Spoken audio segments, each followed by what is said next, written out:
Ito po mga bossing ko, simple at napaka-epektibong pamamaraan. Napaka-generous pa na magbigay ng blessing.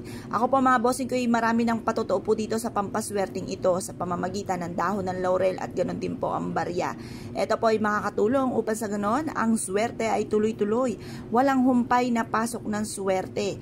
Ngayon po mga bossing, ganito lang ang inyong gagawin. Kumuha ka ng dahon ng laurel. O ito, isa sa mga tip mga bossing ko ng numero. Dahil ang birthday ko po ay August 9 mga bossing 8-9, may nakatama na po dyan.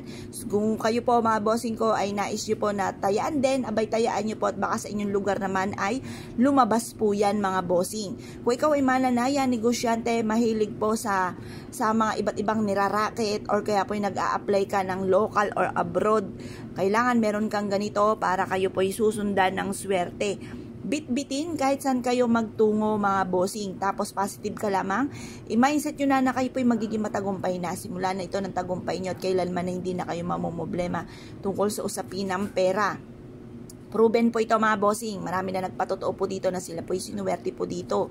Ngayon pa mga bossing, kung kayo po naniniwala, subukan nyo po siyang gawin mga bossing. Kumuha po kayo ng barya at ganoon din po ang dahon ng laurel. Harap ka sa may silangan ng mga alas 7. Tapos mag-wish ka. Sabihin nyo po, mananalo na ako ng jackpot or kaya magkakaroon ako lagi ng malaking benta at ang mga customer ko ay dadami ng dadami at magiging kaibigan ko pa ito. Ganun po ang pag-wish.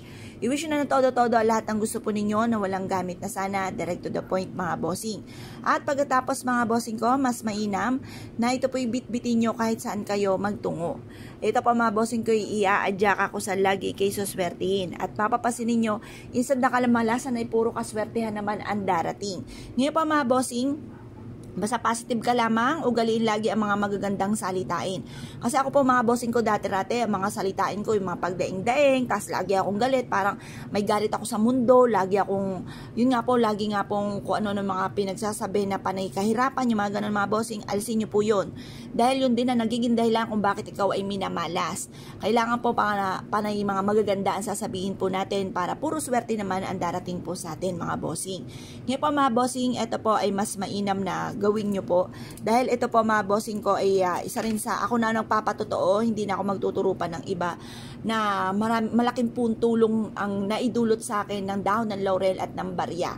Ito po mga bossing ko, yung tipo ba na nagagawa ko yung mga bagay na hindi ko po inaasahan.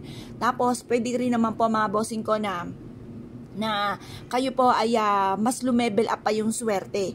Yung ba tipo na simple lang inyo po mga hinahangad pero grabe-grabe ang mga dumating. Yung sobra-sobra mga bossing. Ngayon po mga bossing, mas mainam na subukan nyo po na ito mga bossing kung kailan nyo ito mapapanood. Para sa arating din na ghost month ay hindi nyo po ito maranasan. Para instead na kamalasan ay puro kaswertehan naman ang maaaring inyong mata mo. Kaya kung kayo pinaniwala at na siya po itong gawin, ay siya mga bossing, good luck po sa inyo po lahat.